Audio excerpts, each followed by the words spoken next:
Evangelho segundo Mateus, capítulo 19. Nós vamos ler a partir do versículo 16.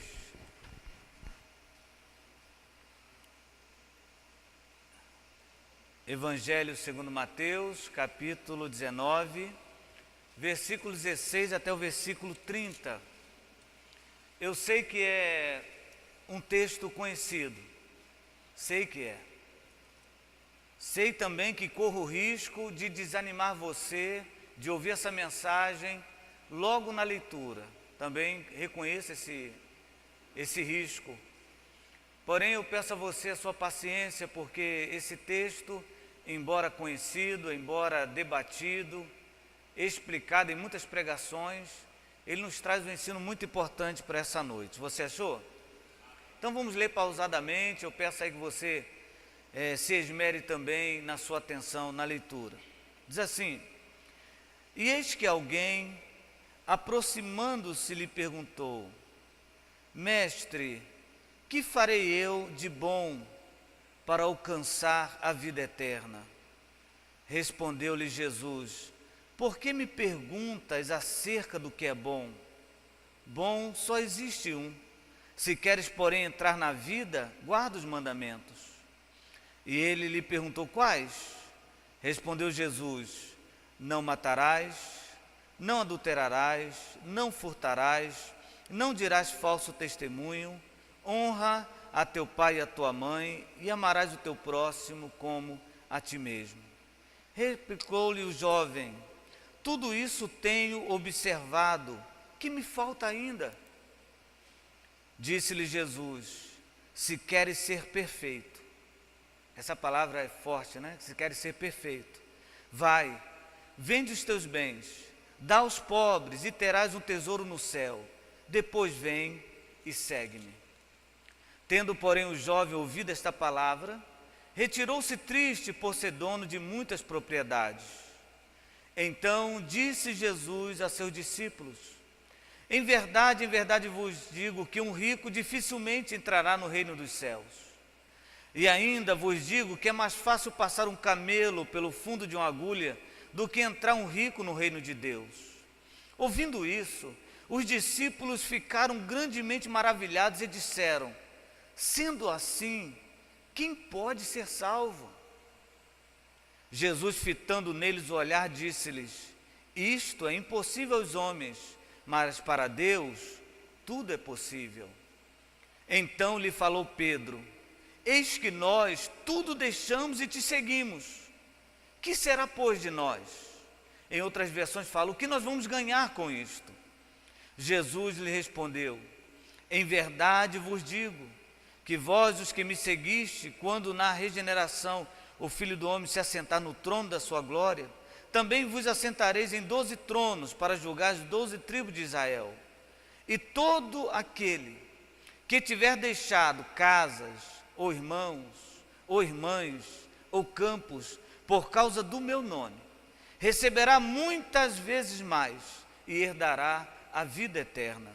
Porém, muitos primeiros serão últimos, e os últimos primeiros. Amém. Ó Deus, obrigado, Jesus, pela tua palavra. Nós te agradecemos. Eu te peço, fala conosco, em nome de Jesus. Amém e amém. Você pode sentar.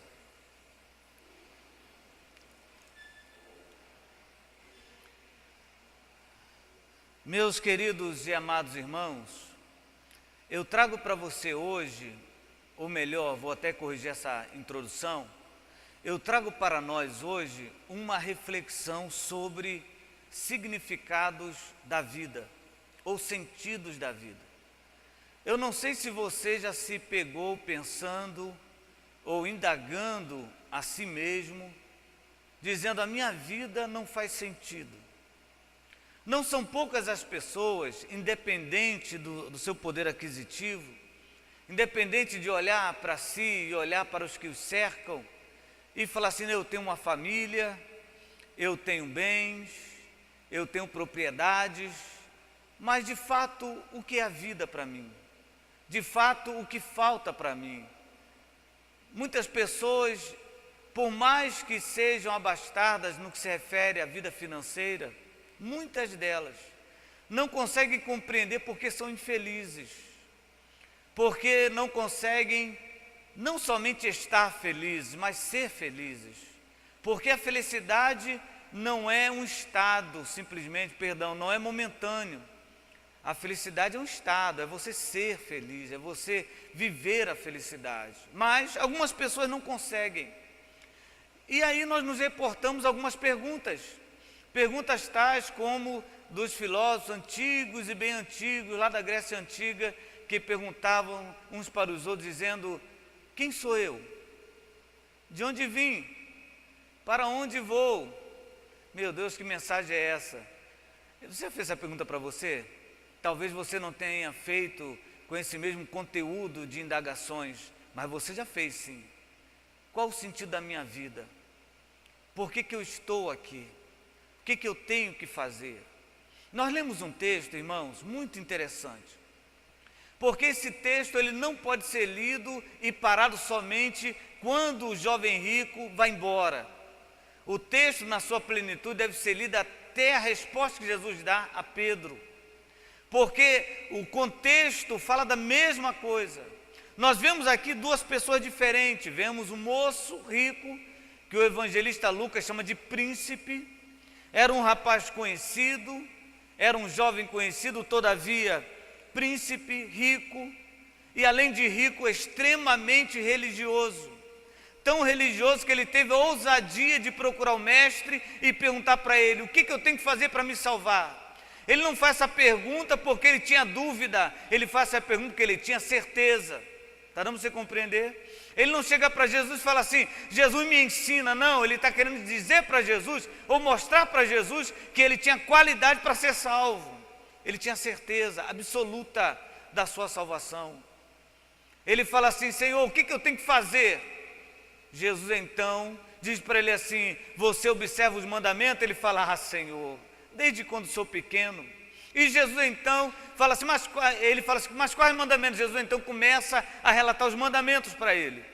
O interessante, eu não sei se você notou na leitura, que eu fiz de forma pausada, é que os mandamentos citados por Jesus aqui são todos mandamentos de relacionamento pessoais. Não matar, não adulterar, são mandamentos que fazem com que você conviva bem com as pessoas. E no final, não sei por que razão te confesso, Jesus deixa por último o mandamento que é primeiro: honra teu pai e a tua mãe.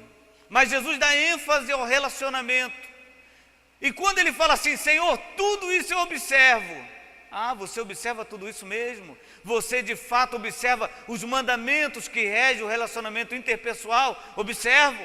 Você cuida das pessoas que estão do seu lado? Cuido. Você não mata? Não mato. Então faz o seguinte: pegue toda a sua riqueza, venda e dê aos pobres.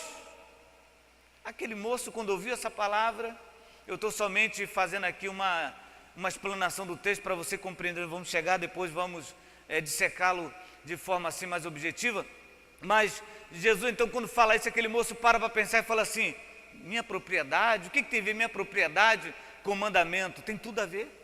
E você vai entender mais à frente um pouquinho. Mas quando ele pensou bem na sua propriedade, aí cumpre-se o que a Bíblia fala, né?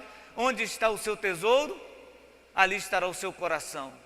Se o seu maior tesouro é a sua propriedade, se o seu maior tesouro é a sua conta bancária, o seu coração sempre estará no seu tesouro.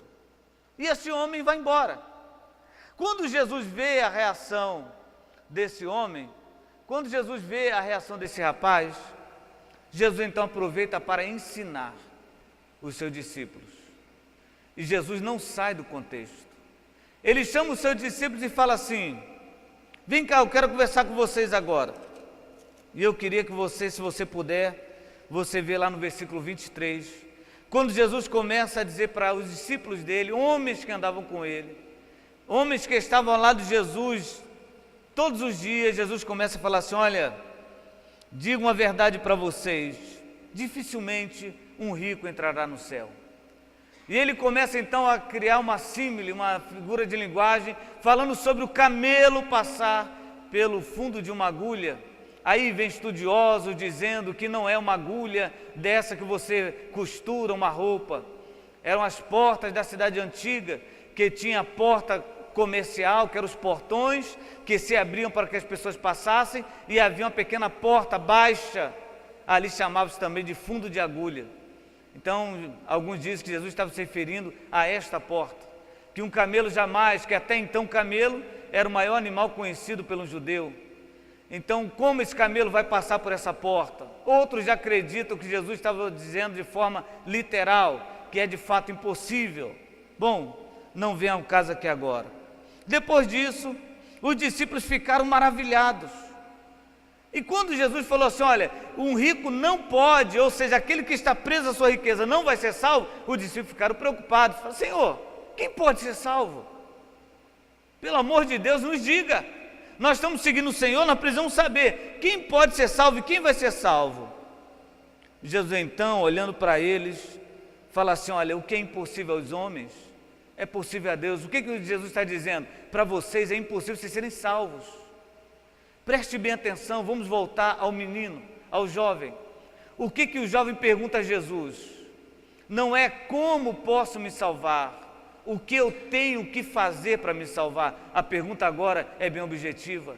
Ele acreditava que ele poderia influenciar na sua salvação, que ele poderia ajudar na sua salvação. O que eu posso fazer? Por isso o discípulo pergunta, Senhor, quem vai ser salvo então? Aí Jesus fala assim, é verdade, para o homem sozinho é impossível ser salvo, sabia, Betel?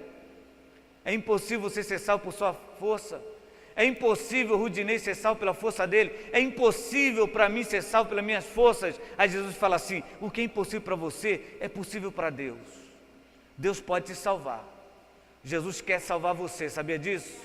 Jesus quer mudar a tua vida, mesmo que para você pareça impossível, Jesus quer mudar a sua vida. Mas o discurso continua, o diálogo continua, e agora Pedro faz uma pergunta que eu acredito que nenhum de nós teríamos coragem de fazer. Pedro fala o seguinte, Senhor, e nós? Gente, essa pergunta de Pedro é muito, como é que eu posso falar assim, perigosa quando se refere a perguntar a Jesus.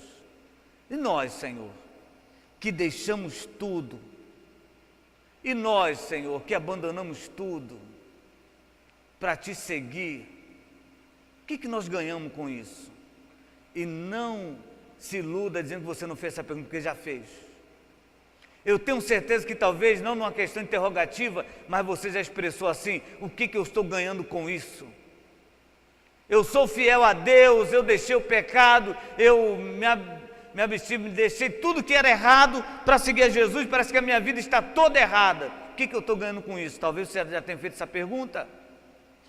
Jesus virou-se para Pedro e diz o comentarista desse texto que Jesus agora fala de forma assim meio que impaciente, e Jesus fala assim, Pedro, em verdade eu vou dizer para vocês, que aqueles que me seguiram, aqueles que deixaram tudo por minha causa, receberão mais, em alguma versão fala 100 vezes mais, aqui na terra e também lá no céu, quando eu vencer.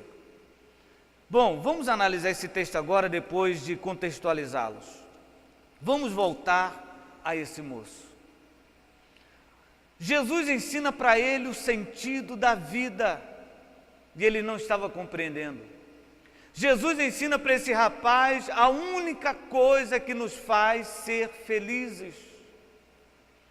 E ele não está falando de simplesmente encontrar-se com Jesus, porque encontrar-se com Jesus pode gerar em mim e em você uma felicidade passageira e momentânea, emotiva. Eu não sei se você lembra quando você aceitou Jesus, eu não sei se foi no meio de uma emoção, de uma música tocada, ao fundo de uma pregação, e você se emocionou no meio de pessoas que choravam, e levantou, foi lá na frente, gerou emoção, mas Jesus não fala dessa felicidade, Jesus fala da plenitude do homem. Como o homem pode ser completo?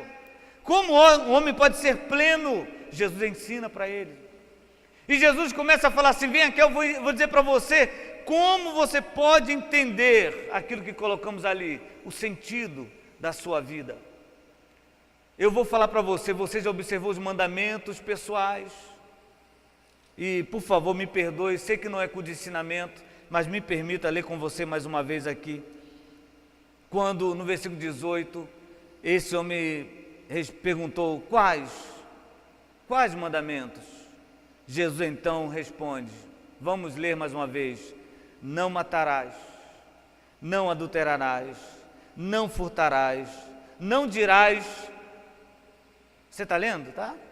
Falso testemunho, honra teu pai e tua mãe e amarás o teu próximo como a ti mesmo. Se você notou, é bem verdade que já porque eu falei na introdução da mensagem, que aqui estão os mandamentos de cunho de relacionamento.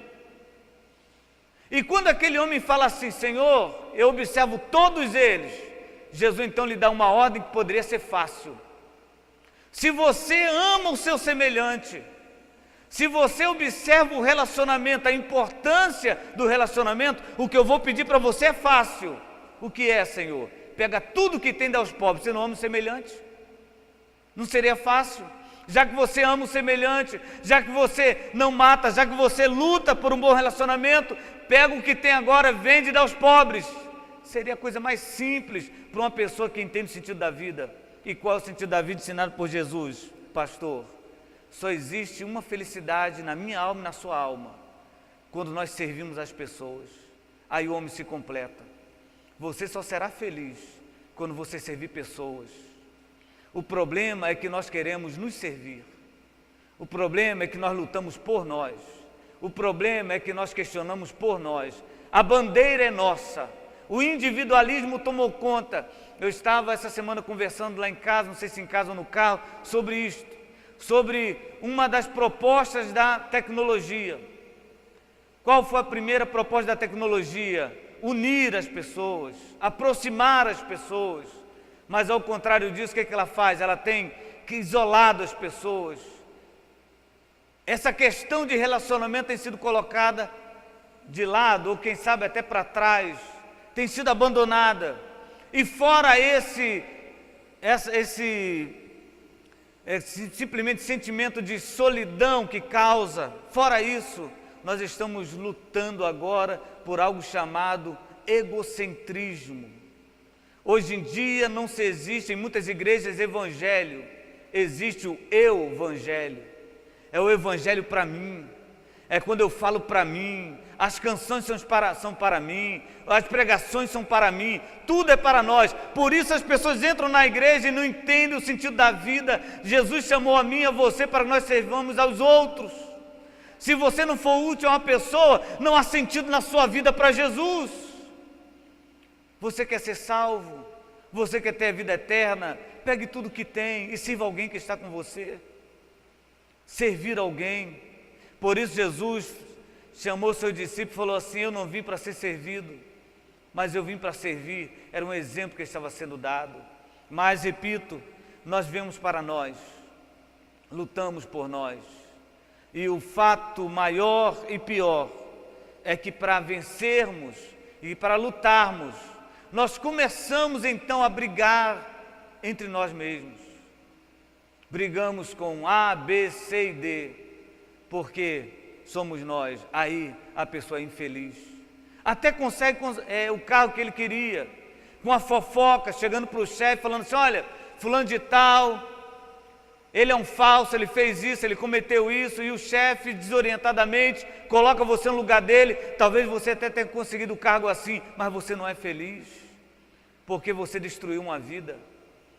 Se você um dia foi feliz porque você fez outro sofrer, não é felicidade. Talvez você tenha tido um momento de emoção. Você só será completo quando você entender que nós fomos chamados por Deus para servir pessoas, para abraçar pessoas, para cuidar de pessoas. Eu me recordo agora, quando Caim mata Abel, quando me recordo que eu falo do texto, Jesus fala assim, Deus fala assim, Caim, onde está o teu irmão? Cadê o teu irmão? Essa pergunta é muito mais, irmãos, do que você matou o seu irmão. Onde está o seu irmão? Assim você cuidou dele, você tratou dele, você amou o seu irmão. Onde está o teu irmão? Onde está o teu amigo? Você que está aqui presente, onde está aquela pessoa que outrora estava aqui, que hoje não está mais? Onde está o teu irmão? Será que você foi atrás dele? Será que você o ajudou? a pergunta de Deus para Caim: onde está o teu irmão? Aí Caim fala assim: Senhor, sou eu por acaso cuidador do meu irmão? Aí Deus fala assim: o sangue dele me cobra desde a terra. Irmãos, essa palavra é muito forte para nós, porque Deus nos ensina que sangue de vidas que morrem sem conhecer a Deus será cobrado de nós. Onde está o teu irmão? Eu chamei você para você servir pessoas, eu chamei você para você cuidar de pessoas, eu chamei você para você resgatar pessoas. Onde estão as pessoas? Eu me recordo quando estávamos no Rio de Janeiro, acredito que em novembro, quando viajamos para lá, eu fui pregar na igreja de um colega meu, amigo meu, da Assembleia de Deus, e ele estava falando conosco sobre uma oração que ele fez, e a oração era a seguinte: Senhor, manda almas, manda pessoas, Senhor, que pessoas venham para a igreja. E Deus lhe respondeu: quem vai cuidar delas? Porque é verdade, irmãos, infelizmente, nós nos tornamos egoístas ao ponto de querer pleitear salvação, sem entender que o sentido da nossa vida é ajudar as pessoas. Ame ao teu semelhante como a ti mesmo. Alguns anos atrás eu preguei sobre aquela mensagem de um cego, Jesus vai curá-lo, e pergunta para ele assim: você está vendo? Ele fala: Senhor, eu vejo as pessoas como árvores. Ver pessoas como árvores. Eu falei naquela pregação que é quando você passa na rua, você não passa por uma árvore na rua, você pergunta: quem plantou você? Pergunta. Você para no árvore e fala assim: vem cá, quem te plantou aqui? Jogaram água para você hoje? É claro que não, você passa como se nada tivesse acontecendo, como se nada existisse. Talvez você até se aproxime da árvore por causa da sombra que ela venha fornecer para você somente. Mas tem pessoas que vêem vidas como árvores, não querem saber a história dela, não ligam para ela, vê a pessoa chorando, não se comove, não sente nada, e ainda vem para Jesus e fala: Senhor, a minha salvação, eu conheço o mandamento. Jesus fala: conhece? Você ama o semelhante. Pega tudo que você tem, talvez você não tenha riqueza, mas Deus te deu talentos, Deus ensinou você uma profissão, Deus deu para você forma de você ajudar alguém. Deus não está dizendo aqui, a palavra de Deus não está dizendo para mim e para você, que somente quem tem dinheiro pode salvar alguém. Deus te deu talento, ajude alguém. Jesus está falando para mim e para você o seguinte: pega o que você tem agora e dá aos pobres. O talento que eu te dei. Se você é um bom técnico de informática, ajude alguém. Se você é um bom professor, ajude pessoas. Eu te dei talento, está nas tuas mãos, sirva alguém. Porque se você não fizer isso, não faz sentido a tua vida. Você está compreendendo? Não faz sentido nenhum.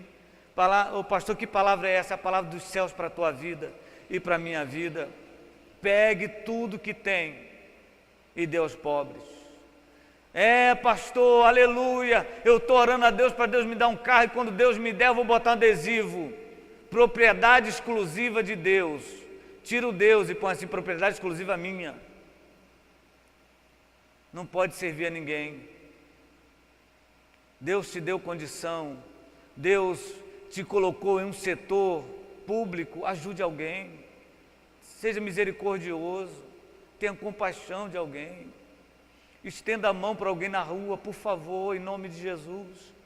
Chore com alguém que estiver chorando na rua, em nome de Jesus. Tenha compaixão das pessoas que estão morrendo agora, em nome de Jesus.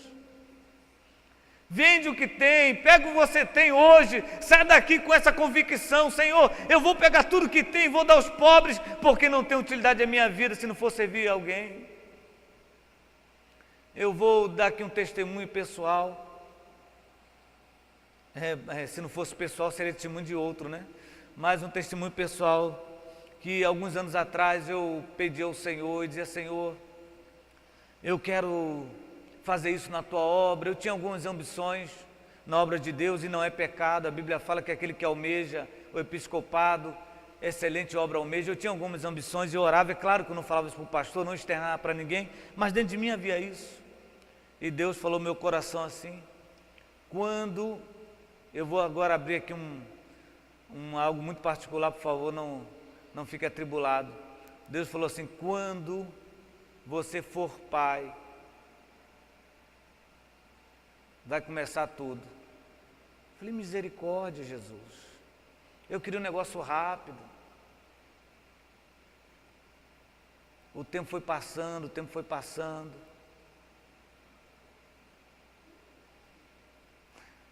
Tem jeito, Thaís, vou te usar, não tem jeito. Thaís chegando, crescendo. E eu falei, Senhor, já sou.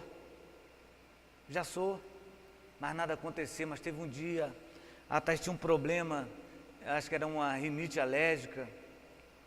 E ela ficava assim com uma gosma, e às vezes ela não conseguia nem respirar. E eu me recordo que um dia estávamos na nossa casa, Elizabeth, se não falha a memória, estava na cozinha, eu estava na sala. A Thaís saiu do quarto sem poder respirar, porque ela estava totalmente engasgada com aquela gosma. E ela não conseguia respirar, ela veio esvalecendo assim, ela ia desmaiar na minha frente.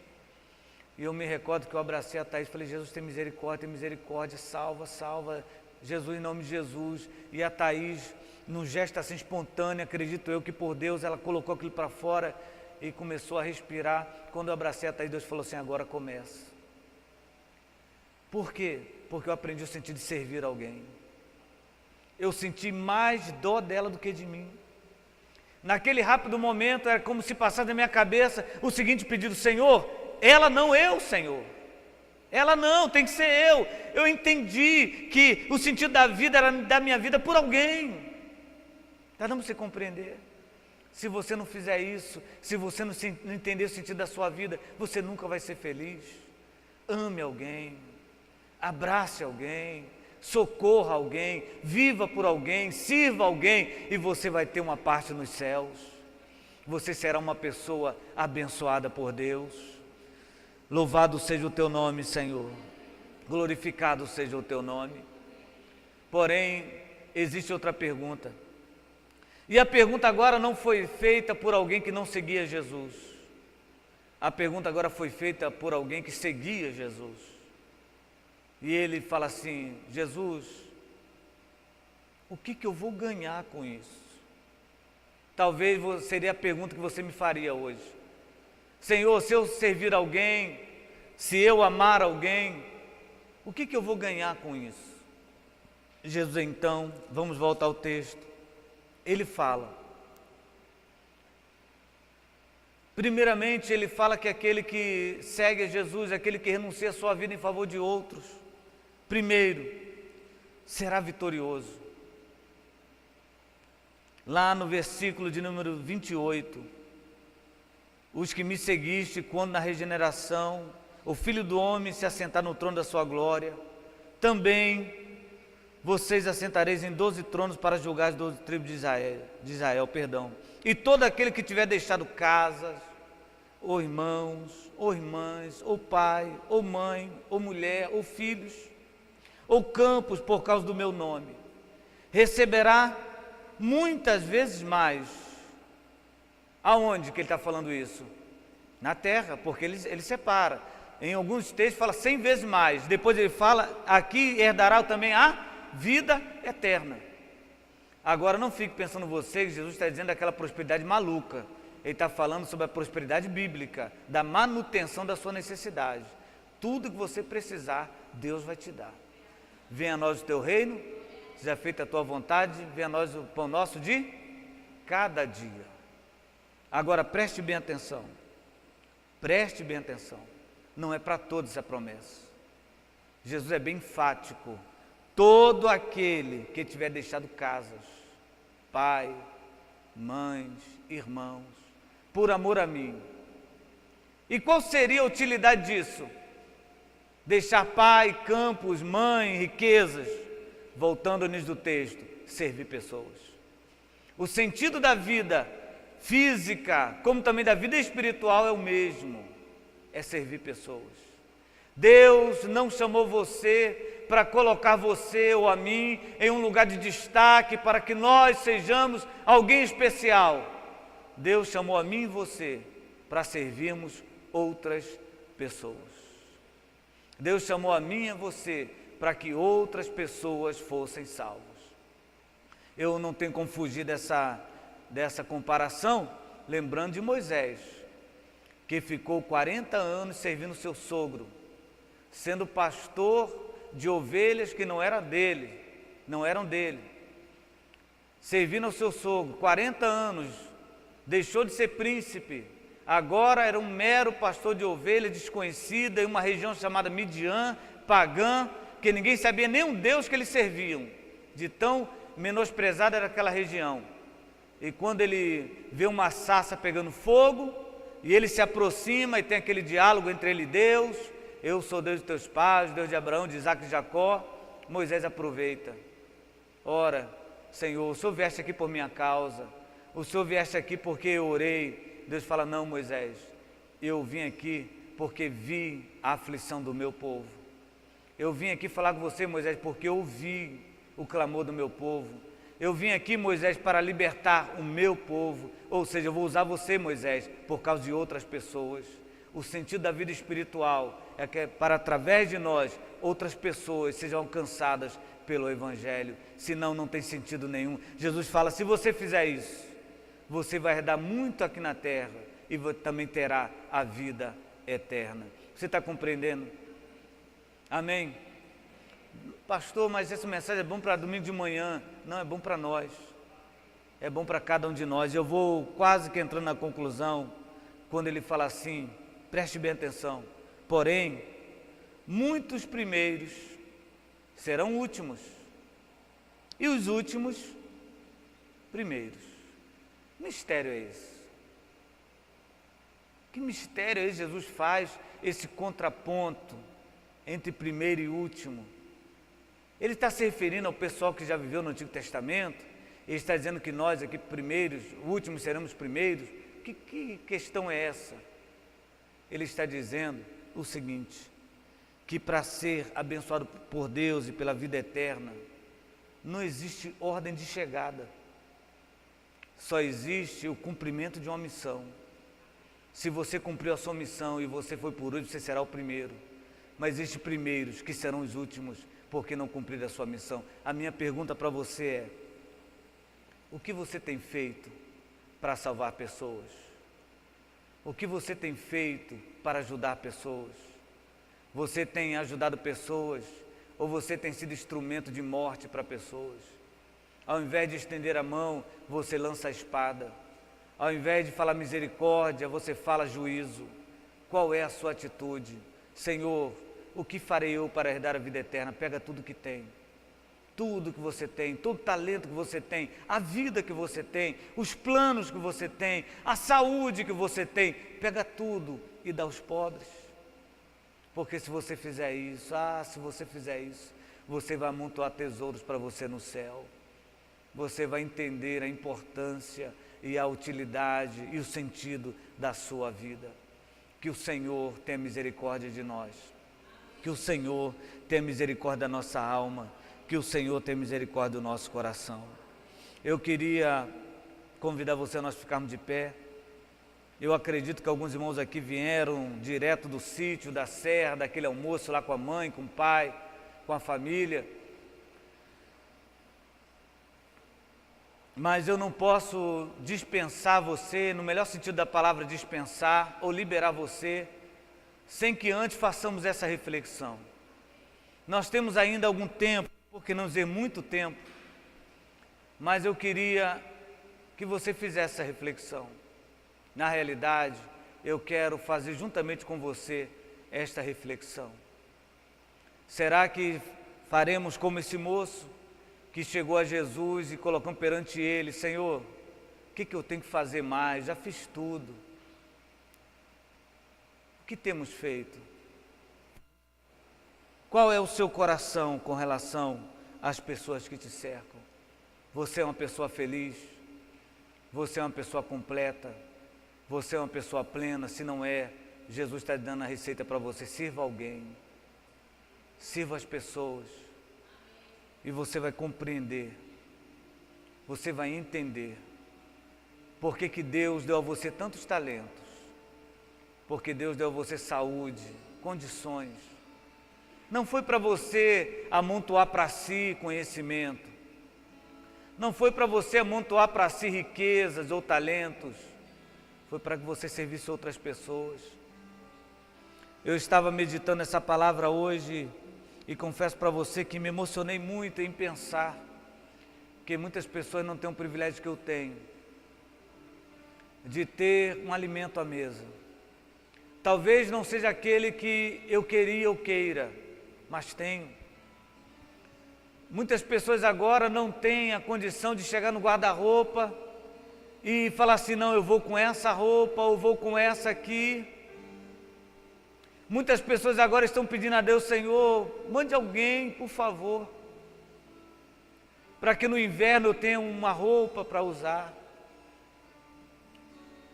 Talvez você, assim como eu, não entenda a importância de ter um lar, um endereço, de ter um lugar para ficar, e passamos pelos transeuntes, pelos moradores de rua e achamos que eles são meras pedras.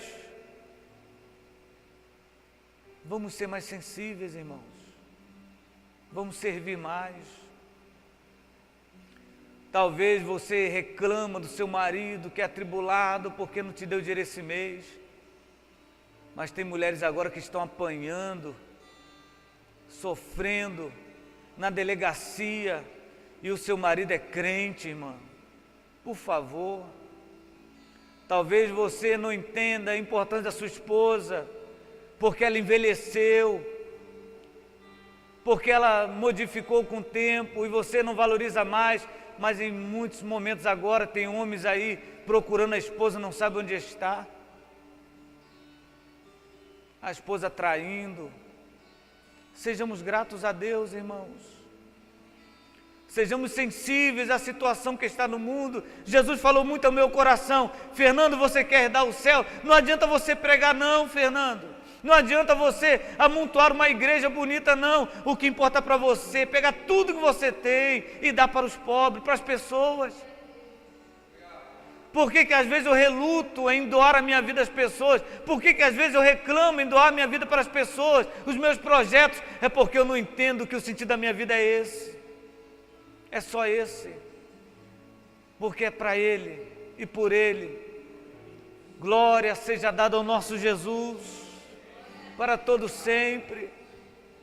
O sentido da sua vida é servir alguém, você está entendendo? Pegue tudo que tem, a tua sabedoria, a tua saúde, e sai daqui com essa palavra, eu vou abençoar uma vida essa semana, eu vou socorrer alguém, eu vou num sítio onde as pessoas não têm o que comer, eu vou me mobilizar, eu vou ajudar. Jesus, tem misericórdia de nós, perdoa nossos pecados, Jesus, porque chegamos perante o Senhor e dizemos, Senhor, eu conheço a Bíblia, eu leio a Bíblia, mas nós não servimos as pessoas.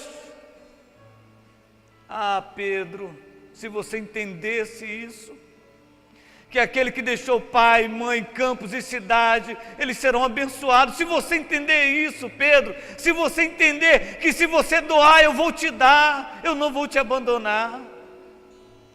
Seja glorificado o nome de Jesus.